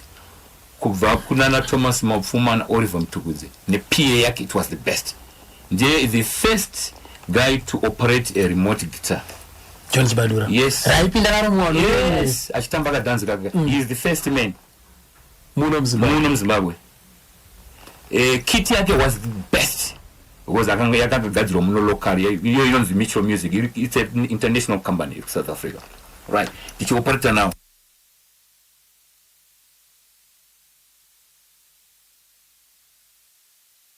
So it's a pain kwandiri kuno vanhu vemagitare. Uyu anonzani Mugove Leonard. He came to me musa achida kuita borrow the kit. I said, no, I don't borrow kit to my musicians. Just like that. Gabi Maria Sounds, I borrowed them my kit and they cheated me about 4,000. Because my Nigerians, they say if they're in the country, want to form a passport. 2233. He came to me, Omar, it's a story which I'm telling you. He came to me at 4,000. Gabi. Gabia. Langar to ana Gabi, money 544 a blue so. Right. Vakasvika zvantuda 4,000 tasudai marense dana kuita zvakanaka kwaigara kumaflats uko. But imimi papo mama agara matozivana nawo ndaitovaziva because ndaenda kumashows kwavo because hakuna show yandikana machase up to now. I go there ndinongoda zvemagitari akabva auya ndikandamupa 4,000. He left me with a passport. Iye ane imwe passport yet ndo time yavakaita leave the country. That was my money. Akabva ngoenda akabva vazongoenda anaudzoka. Ini ndichifunga kuti munhu anoenda kupi haevi he had another one. Ndakatozoudzwa nechimufana chichiri muno muchemadrums cheche wavairidza naiwo he's still here nemumwe murefu uya ananzi aiwa he had 2 passports. That's why he went akabva vazonofa vese. I heard they died vakafa ikoko. Saka my point was they are just like that. They will never appreciate munhu wese wemagitari. I've operated nevanhu vemagitari vakawanda nchivabatsira. Unoziva kuti if you take them out you buy them food unenge une mari yako ungatadza kutengera mufana mabhanzi kokora ndiri unovatengera wopedza woridza kiti yako utora woenda. But avaappreciate kuti tenge nasho mufana anga achiridza best manje manje kwamachesa vaifamba netsoka kubva nasho aibva kuya kuzopangisa magitari kumba kwangu netsoka kubva uchitungiza manyangumanya. Then I end up them giving money ichivadzura vachivazva kuzopractice. And vanhu vemagitari kunoona kuti matsotsi izvozvozvo zvitaurei through me kuti makwira miti ndozvakataura. Munhu wese wemagitari izvozvo tikafoma band tikati tikutsvaga vanhu 2 vanoridza rhythm. Atikuda 1 anoridza rhythm auya ari 1 anouya nemumwe anoridza lead kana kuti mumwe anoridza bass kana kuti mumwe anoridza madrum. Vane band ravo vantu vane group ravo vanhu ivavo. So paunenge uchipractiza navo iwewe paunongoti ndiri kuenda kwakati ndiri kudzoka vanenge vachiita zvavo ukangopinda vadzokera pasystem. Izvozvo ndozvo vanhu vemagitari. Hakuna munhu wemagitari waunoinvite achiya ari 1. Hakuna. That's why macheso akatizwa navakomana vaya hazvina kutora 2 weeks kuti unzwe varekodi vane imwe group. But haana kumbovaona kana 1 day vachipractiza vanhu ivavo vaipractiza imomo nezvinhu zvake nguva yakeyo unonzwa vaitaura kuti ndakaisa rhythm iyi kanjani ndakaisa kanji aiwa ndo yavari kupractiza zvavo iwe ufungidzira kuti vari kuita kuti sound ibude zvakanaka. That's how they are. They will never change that. Saka Mr. Makwira miti point wasei pakadai so it's very I think what I think dai kwanga kuri kwokuti vanhu vemagitari vanoitwa educate nemunhu akaita seni and one vasinga educate kune munhu ane mari arikuda kungoita mari navo ovaregedza. That's what we have now in the country. That's why I cannot even manage my kids and Morgan. I cannot do it because vanongo apuruswa na anyone they go there arikuda kuita mari navo akapuruswa na someone wenda. That's how they are. Kuti pagadziri sick is very difficult. Vanongo vachishupika vese. That's why vanhu munhu wese wemagitari ka hakuna wakazonyatsona kuti aregedza kudza magitari anoita life yakanaka. Hakuna kubva kuna nateenage kupo anani ana Zex Manasa akazoenda kutodzokera kuchurch kuti vaite life inenge yakanaka. And it was because of that. I appreciate munhu anovabatsira. Macheso one day ndakabva kumba ndichienda kumauswa uko mauswa iyo that night club yapapa pakokora iyo unezi akandisupota ndagara almost 5 years ndisina kuona naye. Sikanzi munhu ndaona mumwe munhu uneza ufani hwamacheso ndaona mumwe munhu wandikanasita kuona the last 10 years anonzi Makwira Miti. He lifted me kuti ndiende pastage. We don't have that type of people. Kana angoita mari chete he forgets you there and there. They don't need unaweza pageti inini ndinekati kuti andifana ndibhadhare pamagitari musician union here but I'll pay. Apana pandika ndariburitsa since ndakaripiwa I pay because I run my own company nemari dzangu andozona, but that's the problem we have. Saka kuti tivabatsireka, I don't know, maybe the education. And the education I say chikoro manje ndiye kuti vataurira zve. Right. Taku operator tese manje. No, I don't want to lie. He's a straightforward man and adi shamwari. Mo operator ndikaita naye. Amore seke Renard. Kusika afi. Anotanga shamwari ya Renard, there were very few. Munhu akanga asingade kumore seke. Maikuita zvekutsumidzirana robots. Tsumizirana. Pama robots, even under Eric Knight, they used to do that. Kuti tinyatsa invite tigare tese maybe taiti apano vari pa transmission. Unoziva kuti Renard haigona kudya sadza kumba kwemumwe munhu. Kumba kwangu ndoko akatanga kudya sadza. Up to now kusika afi. Big show. That we operated. John Chibadura. Paridza atiridze. Kwa vazo yako mano ZBC zikanda kumana kwa video chichi zikanda mdala. Ora tezo hapa answer mangwana. Tikati mangwana zikanzi tikati no it's okay. Tezo kupai mangwana tikavataini mdala. Tikisa video anatopanganisa nginga nayo kumbiro mumu. Tupewe ni tsono mdala. Ndikafa. Aziti. Because I want to tell you something. Hakuna record yakarelease Renard kubva pana mazano. Nzungunda menya shiri yakangwara zichikwira taibikira duro kaisi hari dziriko kuri ichi up to now hatina kupwanya dziriko ndakatodzona musi duro yes taishedza amai vake wobva kwachirumanzi ouya kumba uko tibikira hari toti amai basa tobikirwa hari totora mukombe tonwa ina donziringi ndonwa tonwa toti right atichiendai ndo pawaiona Renard yet that belief kuti zvinhu zvangu zvinofamba nechiboy ndo zvaakanga angori. Renard haana kunyara kufamba akaisa jira reretso muirere achiridza gitara pa stage akadaiso hembe yakovhura kuti murione anga asina basa. It's because of that anga ari mazviri. Yes, zvichira kuti nemhuri yake yese yanga yakazitambira. Saka iye pachake ava vaishedzera kuti zvinyawa vaidyidzana sei? Imini ndimaiona zvaive zvokungoti yes, noti kubatana maoko. Never. Zvasingaitike. Kana zveze kumboti vaimba vanombogara pasi vachikurukura vese. Hayo. Dembo ngasina icho. Renard hakuna munhu wakaita combined naye shoka. Muno muZimbabwe. Vakomana vesa. Aiwa hakuna. Kana akazeta maybe ndi Oliver Mtukudzi, I'm not too sure. Andichaziva kuti ndiani watikamboita naye. But not vamwe avesa. Hakuna, never hakuna. Aityika izvo. He that brief. Izvo ndo zvanga ari maari chaizvo. Zanga zviri maari anga asinga.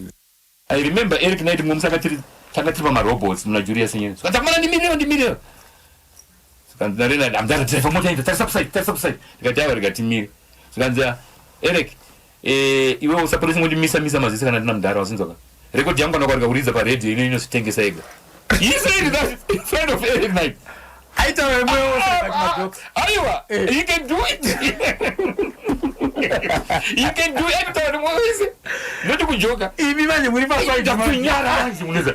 Kanyara ndikamupenya ngati mfana inde kutazika. Aiwa andara atinyengerere kaniwe. Atinyengerere isizili yangu inositengesa ega.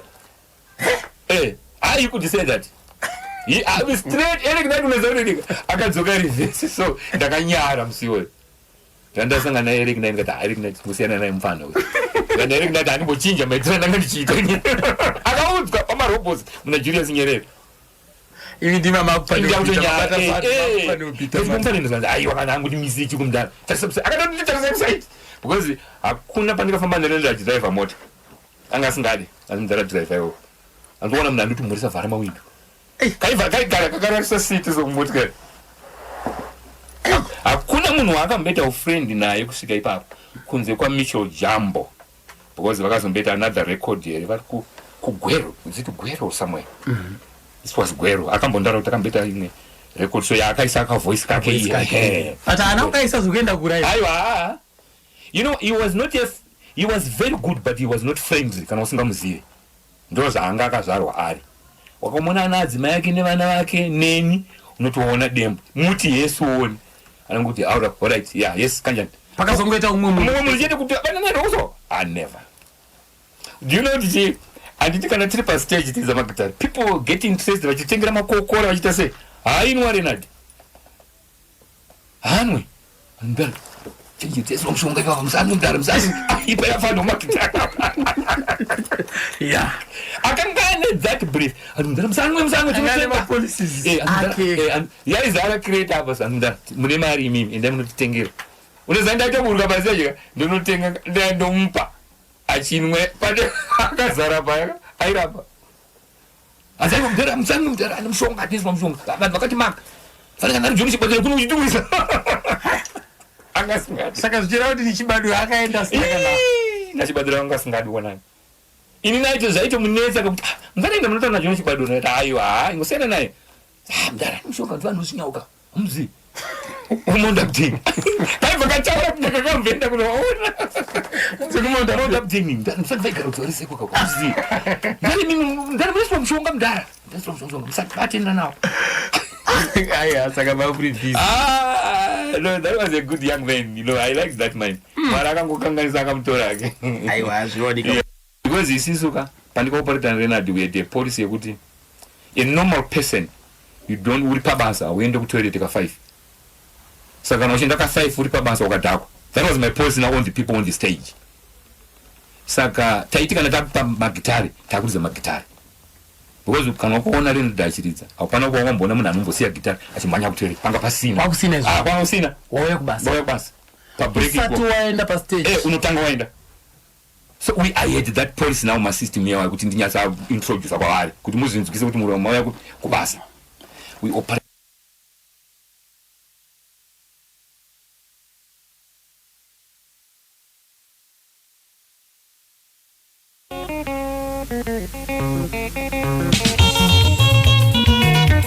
ndizo zvoka tichiteerera gamba redu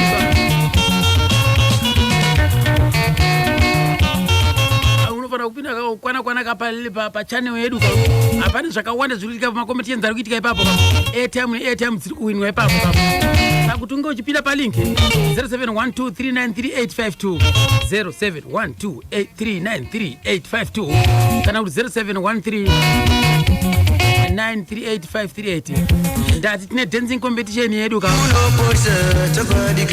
ndicharova kambo pana kotatu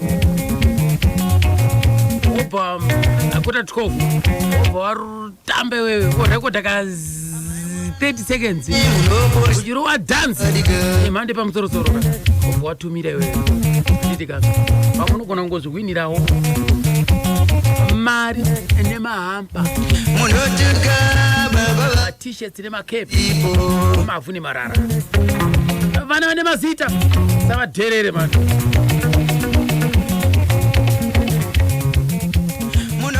right regai tinzoo mamwe mashoko kune mafanzi alenati dembo.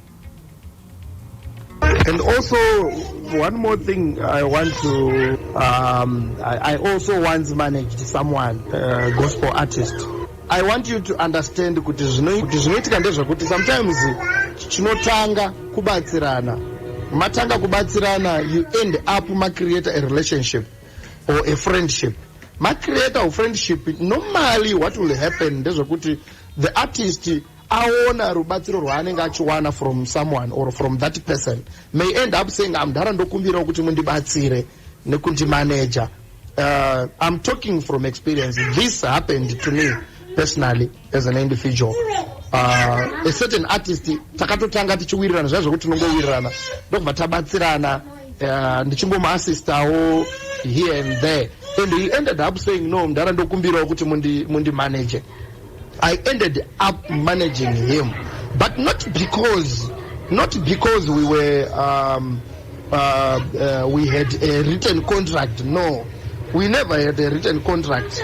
Yanga ingori issue ngoti taingowirirana zviri verbal, and I want to believe that it could be also the case that happened with Mdara Dembo and Mdara Makwira Miti. Vanogona kunge vari vanhu vakangowirirana verbally kuti Mdara ndibatsiro assist me, manage me, and then he went on to manage Mdara Dembo for a certain period. Obviously pane vanhu too munogona kuzotadza kunzwanana, izvozvo zvinotoitika, ende kuzosiyana kwavakaita. I want to understand kuti inogona kunge itori issue kuti panewo zvavanenge vatadza kutswanana. I want to believe kuti even Mundara paakarara right now, he would appreciate the help that he got from Makwiramiti. I don't know Makwiramiti personally, but I've heard him saying maissues ake. Atoriwo nedzimwewo nyaya dzaaitotaura dzokuti ndaitonzwa kuti Mundara uyu ari kuwedzererawo kuti zvinakidze. But I want us as Dembo fans and Dembo family to remove the hatred yatiri kuda kucreata between Mundara Leonard na Mundara Makwiramiti, because I want to believe kuti he played a major role pana mukoma Leonard Dembo. He played a part. It might not be a major role, but he played a part. And ndiri kutofara kuti apa uri kutsigira issue yekuti zvaanogara achitaura iye Makwiramiti kuti pakafa akaenda kushow handitika yairidza mukoma Leonard Dembo, asvika ikoko ndokubva aona PS system yavo isingashandi, akanotora PS system yake akauya nayo. That's how the friendship started. So I'm also happy kuti it means kuti ane a bit of truth in everything that he is saying. Manzwa akaumweka mafanzi kwa Leonard Dembo achitipawo pfungwa dzake, maonero ake. Tinobata kwese kwa pfungwa dzinokuti hatizivi chakakodza nguruve, hatizivi patinoyambukira, hatizivi panodzi dzinokuti mimanzi nhoroondo dzikaidzi tiri kuedza kudzidzisa vese. Umwewo zvakare muteereri. Nhasi ndabvota ndakabata it looks like baba vedu vaidiwa. Leonard Dembo munhu aidiwa zvisingaiti, ende anodiwa zvisingaiti. Vanhu tinodzamirwa, tikanzwa kuti Leonard Dembo tinodzamirwa. Kosei vanhu vachiita sekuti vanongoti shora havatenzwisisi. And inda apa ndauda kudzoka iri advice isiri just reply ku I hope he's going to watch this. Unoona Leonard Dembo is like the Michael Jackson or the Elvis Presley of Zimbabwe. He built a brand that is very, very, very, very nearly impossible to either rebuild upon or to destroy. The best anyone can do around this brand is maintain it. Maintenance of such a brand is not by trying to match Leonard Dembo's talent. You can only doing it by looking after what he left. He left 3 very important things: his legion of fans, his mother, and his music. And there's a 4th thing that he did not necessarily leave behind, but that he still possesses. It is his grave. To me, what is supposed to be a shrine. Kana uchida kuti vanhu vanoda Elvis Presley vakude iwewe, unoita sei? You look after the brand Elvis Presley. The rest zvinoita zvega. Tendai Morgan na Feni, though Feni hake asiri munhu anoparticipate muBaro Express. Imimi zvamunofana kuita ndezvekuti in today's digital world, the brand markets more than the music. Imimi mapictures enyu makamira paguva rababa venyu ane mari kudarika music yamuri kuedza kunyora imimi muchiedza kuteedzera baba venyu. Mapictures enyu imimi makamira namai vababa venyu. Munoziva here kuti imimi kungotorwa foto muina gogo vachinzi muchinzi makagara nagogo mai vakazara naDembo. Usadherere promotion yebrand iroro. You will make more money than mari yamuda kuita imimi muri pastage muchiedza kuridza magitari. Of which there is nothing wrong nekuedza kuridza magitari. Muchiridza music yaMundara wenyu. Vanhu vanokuteera ivava vanogona kuda kuteerera 3 or 4 songs dzenyu dzamakanyora. But paunoti jing jing jing jing jing jing jing tududun dun dun tududun dun dun, ndo paunoona kuti mafanza ana kufambira iwewe. Mafanza afambira Leonard Dembo. There is a Leonard Dembo living inside you. And ndo zvinhu zvinovingwa nemafanzi izvozvo because vada kunzwa sarura wako live. But what better way than to hear it from Tendai Dembo, from Morgan. Imimi promote the brand. Mudhara wenyu imimi akasikusirai upfumi, akakusirai millions and millions of dollars. If you can engage people who help you manage the brand Leonard Dembo, how do you do that? Kana mchimboona ma adverts ariko mazuano, ingava advert yemajarini. they no longer just advertise the margarine zvaitwa kudhara munhu achizorera margarine achidya. People are more attached to the connection that a product has to livelihoods. So you find kuti munhu anobuda achidya chingwa chine margarine, but munhu achinzi she's a nurse ari kuseva vanhu vari kurwara neCovid. You see the connection. Kuti munhu ari kubuda achinzi aseva vanhu more than 1,000 varwara neCovid wakapinda paoxygen akaseva achanda overtime aita sei obva azobuda at last achidya chingwa chine stock margarine kana kuti chine buttercup margarine. That is the attachment inobatwa nemunhu kuti munhu azodya buttercup margarine. Saka vanhu vanoita zvinhu zvakanaka panyika vanodya buttercup margarine. Uri kuona concept iripo paadvertising mazono. Imimi isusu mafans atinei nezvinhu zvamakaitirana naGogo kana zviripo. Isatiziyi reason why tisingambokoni mune maphotos muna Gogo wenyu imimi. We don't know the reason why Gogo wenyu imimi vachigara kuBeatrice vasingagari kwaChirumanzo pamusha pakavigwa mwana wavo. We do not know the reason why musina kufambira mapapers. Imi regai tikuudzei isusu we know things. Muka approacha Chirumanzo Rural District Council, muka approacha kansela wekwaChaka handisi kuti wadchi, muka approacha responsible authorities munoti isusu tikuda protection yenzvimbo yakagwa baba vedu as a hero. Tikuda protection yekuti he might be declared a hero. Nzvimbo yaya state yomeka sure kuti paitwa development, paiswa jurawo, paitwa chichi. That's one option. Munogoda kuzvita mega through isusu mafans. Panhu paya poiswa zijurawo, poitwa madecorations, poitwa sei grave area ronyatsosimudzwa rusimuka zvokuti matourists anouya from overseas vachida kuona where the greatest musician of all time lies. Imimi, that is the agenda you are supposed to be pushing. Ndimi mana vacho. Ini ndikada kuzvipusha inini. Madonations anga ukozwa vanogona kuti uko wakazodya mari. Zvikaitwa newewe, manhu anobudisa mari. Mari chaiyo unoshamisika kunzi pane 20,000, pane 30, 40,000 US yekugadzira shrine pakavigwa Leonard Dembo because people love Leonard Dembo and time is running out. Vanhu vakaona Leonard Dembo live, vanhu vakatera Leonard Dembo ari mupenyu, tiripo isusu. And slowly tikupera. In 10, 15 years, 20 years time vafana vanenge vakwa havasina passion iyoyo. Isusu tisina responsibility yekugadzira chinhu ichi so that it becomes a museum.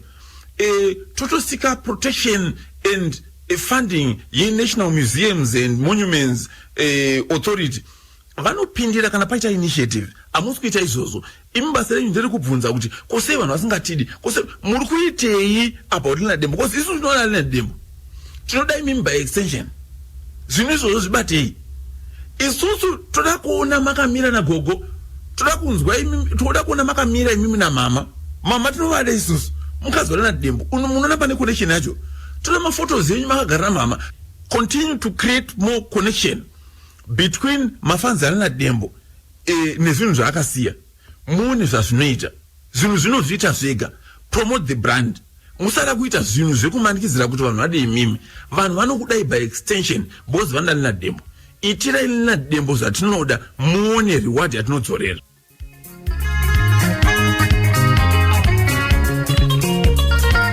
Ende umwe mafans uyo kam aingunopawo divi rake pfungwa dzake anditi kam mutorowo zvakanaka zvakashata uchirasa uko zvezviwo zvakanaka uchikanda musamba zvokubatsira paupenyu. Right, umwe akashanda na Leonard Dembo ndi Simon Chiduza. Apa Simon Chiduza aitwa interview apa na Simon Chiduza ana kushanda na Leonard Dembo. Simon Chiduza anoimba musambo wa Leonard Dembo asi akashanda na Shadrack Mashinyira. Simon Chiduza anopupura zvakare kuti Shadrack Mashinyira akashanda na Leonard Dembo asi iye anoshanda na Leonard Dembo. Chaanongofarira chete ibhiti la Leonard Dembo. Mkuimba kwaoneta Simon Chiduza pane remimbi waningati ane mkurumbiro waonetiyo ndikati ndikata manzi yangu tifanane neya nyingi muchirera pabiti ere kana kuti pabiti nemavocals zvese ya ndingakuti musambo wandairidza uyu ndinozva kuti ngoma zhinji watanga nacho ndingangotanga nangoma Shadrack vachiridza musambo wakaita seuyu shure munge vamboridzawo nengoma Leonard Dembo saka musambo wangu ndio musambo wandakangotanga nawuzo. Okay, waridza nayaimbo ridza futi na Leonard Dembo. Ridza nangoma Leonard Dembo kubva pana kukura utani paya. Ndangu sangana yachangobva kuno ngoma Leonard. Saka kuimba kwaoneta kwakangorerekerwa ikoko kune. Handisingazivo kuti ndizvo here. Right, interview ya mkoma Innocent Manase vachiita na Simon Chiduza uSenyata Express. Asi Simon Chiduza kozonzo ari ku Namibia ndo kwaugara. Interview yakaitwa makarekare kunenge kuma 2003 ikoko ndangoti mungonzwawo vamwewo vaimbi vanofarira kamusambo wamushakadzi Leonard Dembo zati Leonard Dembo aiwaka ane mapazi aakasiya agadzira. Right, regai tinzwe panapa Roni Mudhindo kwanzizo Leonard Dembo aipisa mazuva akasimuka tonga imoyo. February 96 Botho Nyamondera ndopa akazotipa date remusi wa 30 and 31 July 96 year chitazo papa nemamwe mwedzi mungani almost dzimwe 5 months futi dzekumirira kuti record kuti kudhara zvainetsa zvaida moyo murefu tikatsamwa tikabhoikana kuti hey tikusabotejewa kwaHarare zvazodii kusvika tamirira date iroro musi wa 30 and 31 July ndopatakanyorekodha vimbo yai tarekodha vimbo yai tapedza kurekodha zvikana Botho Nyamondera album renyu rese tapedza zvese mixing nemastering zvezvapera i96 iyo but kuti muburitse manje album renyu iri azviti kuti vimbo ribude because tikaribudisa this year ende makore wayo waiti kukaita mahitsi mugore iroro mahitsi wawaitozonzi hitiyo yaitozopera kunetsa musi wa 2 or 3 January after new year vanhu vatamba new year zvikanzi Dembo akavharira vanhu pashe ndo pairi painetsa shiri yakangwara Dembo anga afa muna May.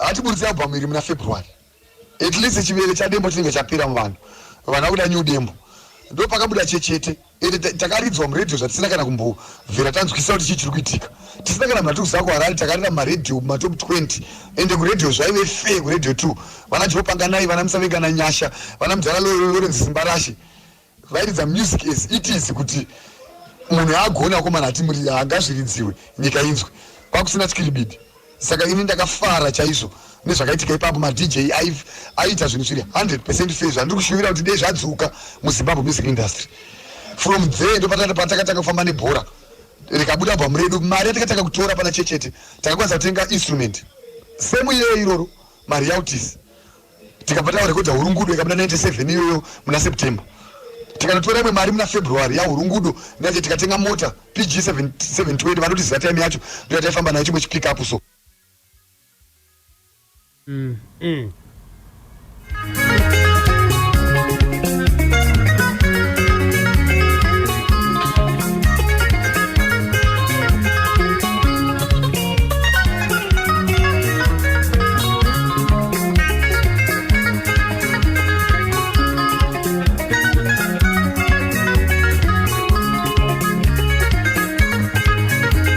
Ndakambenda like divasati afa na Leonard Dembo South Africa akabvunzwa so zvikanzi Lucky, how many goats do you have now? Zvikanzi I don't know, I last had counted them last year but they were about 5,000. I don't know by now. Goats? Yes ini kuti ndangokwira ndege it was because of Leonard. Kutanga kukwira ndege kuenda South Africa it was because of Leonard. Right, ari kupupura mudhara makwira miti kuti azivewo ndege it was because of Leonard. Yeah, ari kupupura kutotenda kuti aiwa zveshuwa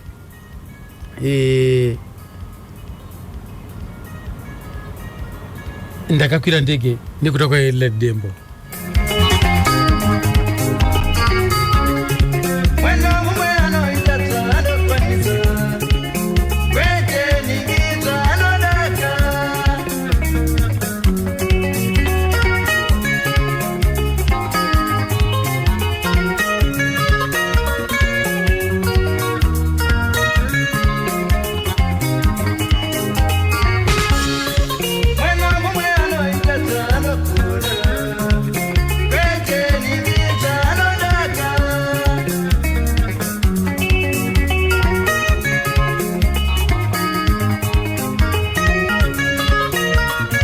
dembo waipupura kuti nini handifi ndakaenda kunzeni kunoridza kumba kunze uku ini ndoridza muno muHarare muZimbabwe chete zvapupurwa naJambo panapa.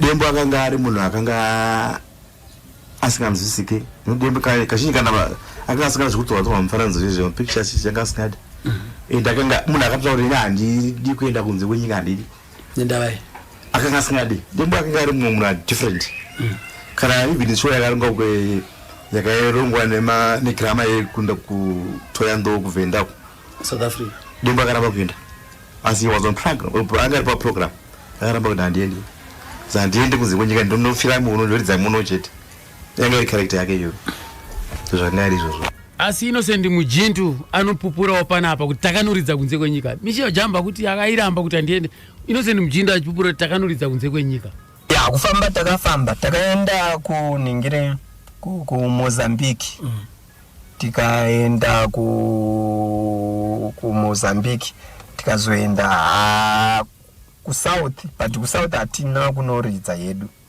kuSouth hatina kuzonoridza yedu tataenda kutonotenga kit zvedu instrument takaenda chinotenga instrument asi kuMozambique takaenda tikanoridza kwese tikatosvika unana bhera kwese uko Maputo takaridza panonzi chipa chimoyo hanzi Leonard pane paakaramba cheki kuramwa mari chaiko chaiko chisi rekodhi yatengeswa manje avanopiwa 25,000 yanga iripi chitekete it was chitekete it should be chitekete apiwa 25,000 isi tichikompare how we survive unoona kuti no it can't then from there akabva asiya 25,000 akabva andifona ndandasiya 25,000 ndati why zvikandi mudare mari yacho ishoma ndikati alright let's meet mangwana akabva aikanda abva asiya saka unfortunately vanhu vegrama vacho vakazoitawo mistake after 2-3 days after manheru mangwana acho kuseni vabva vafonera demo zikanzi utore mari imwe tawedzera tazoita mistake accountant angaita mistake vavazomupa 50,000 andiwazoona mari so takabva tanyatsopika kuti kangani zvichiitike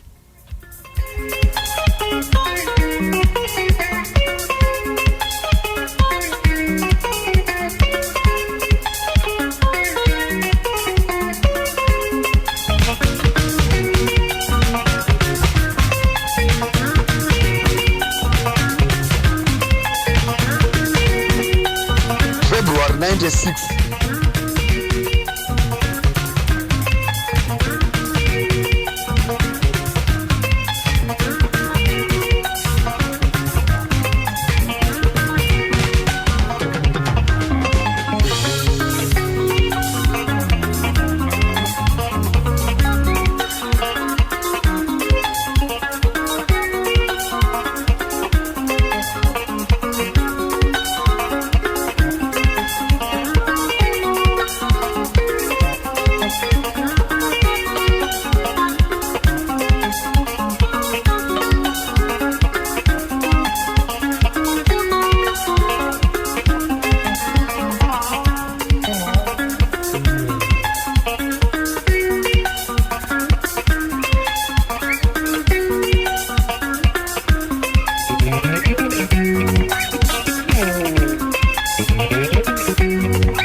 nenhoroondo yedu kam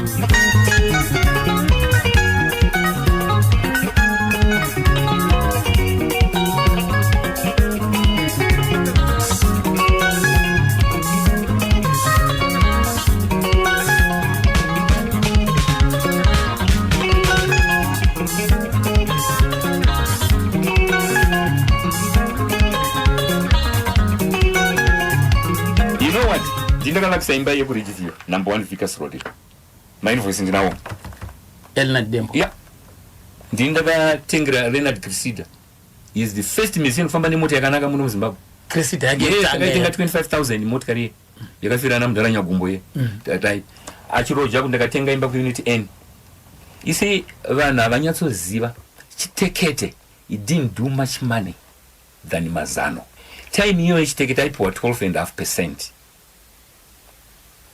mazano ndini ndakabvisira Leonard kugrama achienda kuRTP kana makamadze because of the percentage yaipiwako yanga iri shoma.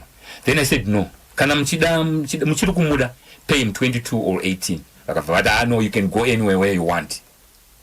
Ivo manje vakafunguza kuti ini ndiri stupid than zvakatopusa kudarika Renard, ini ndakangwara manje. Ndamuti okay fine. Tikataenda kuna Ralph murungu yao. Tatamutaura zvakanzi I know it's okay. We murecord. Tata record mazana. You know why? Pawakataura ndakati no, if I go there I will collect him. Aina kutengeswa stereki. In the sense yekuti rhythm yakanga iripo paitakatanga kurekodwa na Steve Oskili murungu akanga asingazive beat yedu sungura rhythm yake yakanga isingabude akanga ane studio pane JNDF Johnson Fresh kuna fourth uko yanga iri pasi ndokatikaendeswa na Ralph zvikanzienda ikoko because vai varunguka zvikanzienda muno record. So the first 30,000 copies dzakaprintwa pana mazano, they were not very good. People they didn't know. Tikavatazoshedza mondore yeZimbabwe Bothwell na Timon ndovakazoita futi redone yakunorekodherwa ikoko manje ndopaikazobuda manje ya number 1. And imimi makanyatsokunzwa kuti agitari no it was a poor quality gitari roda mundo imimi manje kana uchiridza pa stage ukaridza off key ndotoziva kuti apa aridza serious. I'm very good kumagitari. Tikavatazoshedza mondoro manje Bothwell ndiye akazoya waita ndopaikabuda manje. Saka vanhu avanyatsoziva the trick behind it. Chitekete yakaita mari but haina kureza mari ifanike yamazano because of the percentage. Ukuti anda kubhadhara 22. Saka mukora imi kuti mazano. Yes. Ndiye yakaita mari. Yakavaka imbayo. Yakavaka ndini because I was responsible now for on Renard. Ndiye yakavaka imbayo. Mari yamazano ndiye yakavaka imbayo. Yes. Ndakatangisa kwavakisa cottage ye. Vakomana vangu kubaza vaitoswera vari kuvachipenda ikabveyapera. Then they moved from Chitungwiza ku Unit N. Vagara kumuraini kwagara naZakaria vangu vari ku Unit N. Vakavhava anamai mobe vakagara mucottage mea kusvika tavakisa the main house ikapera yakavakwa nabuilder aibva kuChipinge chimudhara so right. Jurahoro iyei ne pave yakaiswa paipai yakaiswa neRTP ndovakatiisira paipai vakabva tazovabhadhara mari iyoyo. Ndini furniture yaRenard inorara panesa amai musoro amai mobi izvozvo as it is. Mbedha iwo takautenga kuPelhams zvikagara kumba kwangu inini kuGlenville because ndine 3 houses kuGlenville zikabva dzagara zvazvagara paikapera ndopa tikatakura tiche ndio furniture yairumba maRenard. Mbedha ana mogi ezvinezvo amai acho vaitokombrena musina inoti baba mukuru vane venyaya vasina kana mbedha yamukatenga paipai yakatofa ndio mbedha yakairara iyoyo ndinakaitenga every furniture yanga irimo.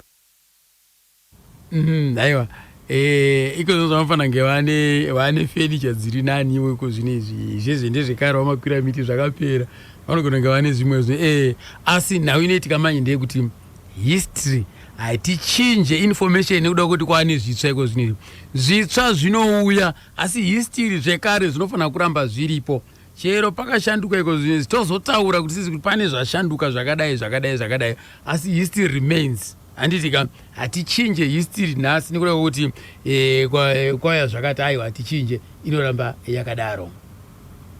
Hanzina Dembo angari munhu wechiboy vavhazi yakomana ZBC zvikanda kumana koma video chichi zvikanda mudari ora tozovapa ansa mangwana tikati mangwana zvikanzi tikati no it's okay tozokupai mangwana tikabva time mudari tikaisa video anatopangana kanoenda naye wozokumbirwa nomumu tobewa netsono mudari ndikafa hazviiti. Because I want to tell you something. Hakuna record yakarelease Renard kubva pana mazano nzungu ndamenya ande nzungu ndamenya shiri yakangwara zvichikwira taibikira doro kaisi hari dziriko kuri view up to now hatina kupwanya dziriko ndakatodzona musi doro right. Yes taishedza amai vake wobva kwachirumanzi wouya kumba kotibikira hari toti amai basa tobikirwa hari totora mukombe tonwa ina don't drink ndonwa toti right hatichiendai ndo pawaiona Renard yet that belief kuti zvinhu zvangu zvinofamba nechiboy ndo zvaakanga angori.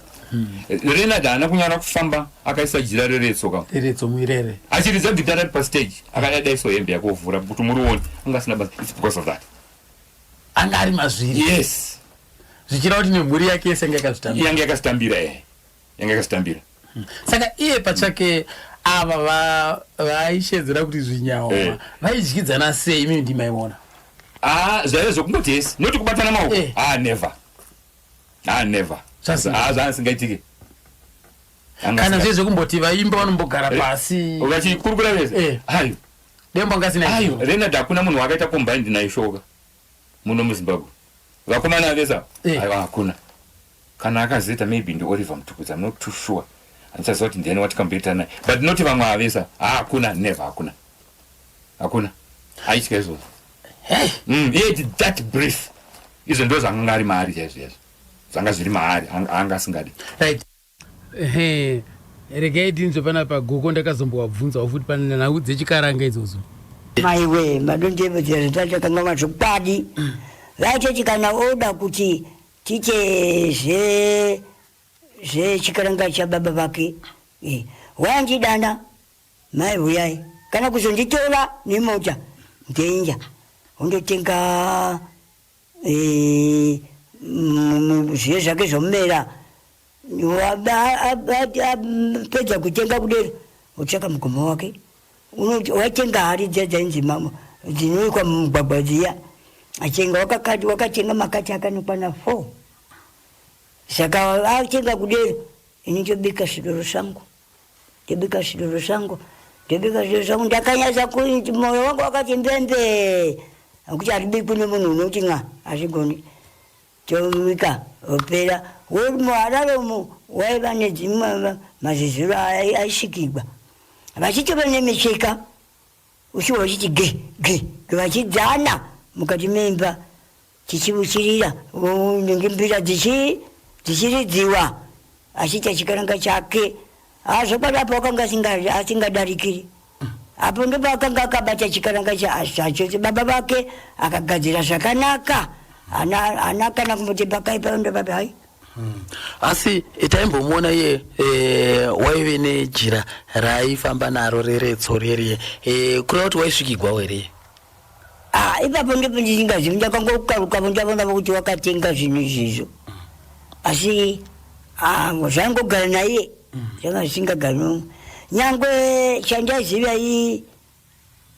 chibako chake chiya zvibako zvake zviya ndio zvandaziva ndika ndasvika ndangosvika chechakangovuya akandibvunza mufara kuti makadi mai vakati chakwavachirana utira chibake chake wovuchira kuda wondipa injaisutawo foyo tubvu ini pepepe tupana chakadai iwe pekawo sepepe wopekawo wotosuta tose zvapera hakuna muhotira akana chatusitidzana zvatopera wadovuchira ndoti zvakanaka dembo mavara zvatopera imi muno here Chigoko indeera shumba ikwacharumbira muri Sivanda ndiri Sivanda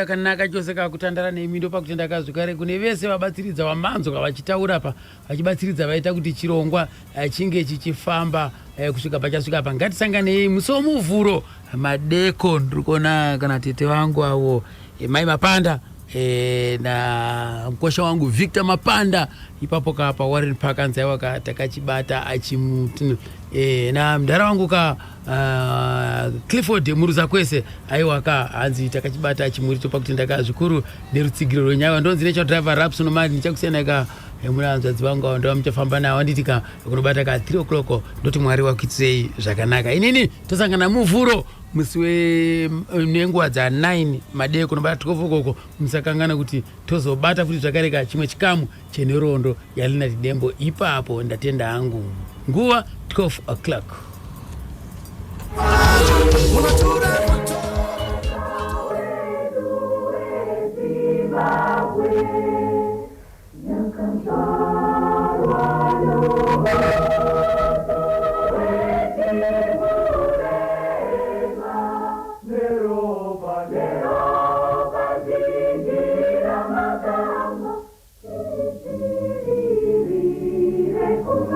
Yeah.